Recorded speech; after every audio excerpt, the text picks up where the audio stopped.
Hi, my name is Steve. I'm a science teacher and I've been teaching for almost 9 years now. I usually use a flipped learning pedagogy where I have students interact with the new knowledge, generally by watching short teacher-made videos before the lesson. So that means that when they come into class, we've got more time for practicing and deepening the knowledge. I like to do that through active collaborative learning experiences to really focus on engaging the students. So it reduces the amount of time that I have to lecture at the whiteboard, and it's more engaging for the students to really get down and do the learning. It frees up my time for me to be able to differentiate the instruction, spend time individually with every student in every lesson, every day, building relationships with the students. And another focus is very much about giving students some choice and control over their learning, and the learning is active. And the final thing is that it allows learning to be collaborative, where students learn together. So for my Masters, I looked at being able to support early career teachers to be able to implement flipped learning. And the idea with that is that often when teachers first start teaching, the pressure is immense. There's so much to learn, and it's very easy. It's kind of like survival mode, and it's very easy for teachers to slip into what they're most familiar with, and that is standing at the front, clicking through a PowerPoint and delivering content.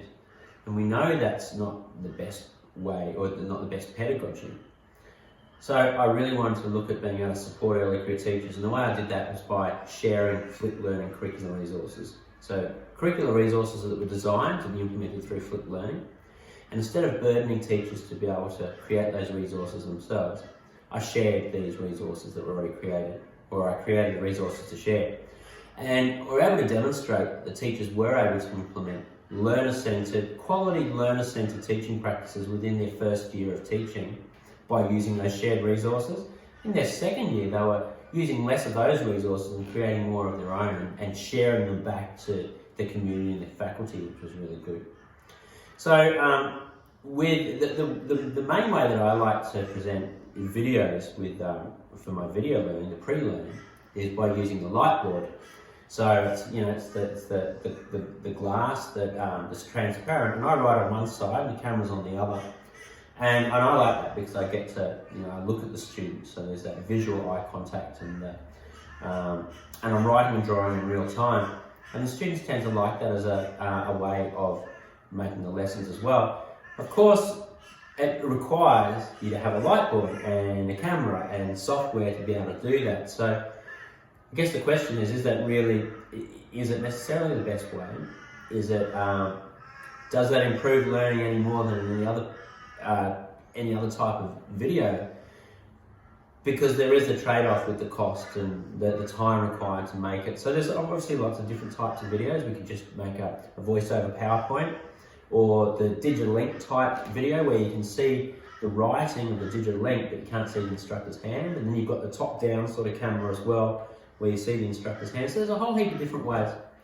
So what I'm looking at for my PhD is looking at, does the video type influence student learning? And I'm particularly looking at it from the point of view of the relationship that the instructor creates with the student.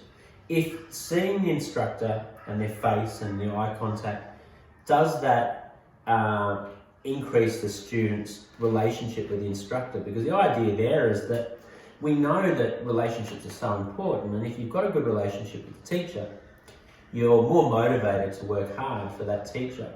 So can we establish that relationship with a video, or is it not important? So that's really what I'm looking at in my PhD.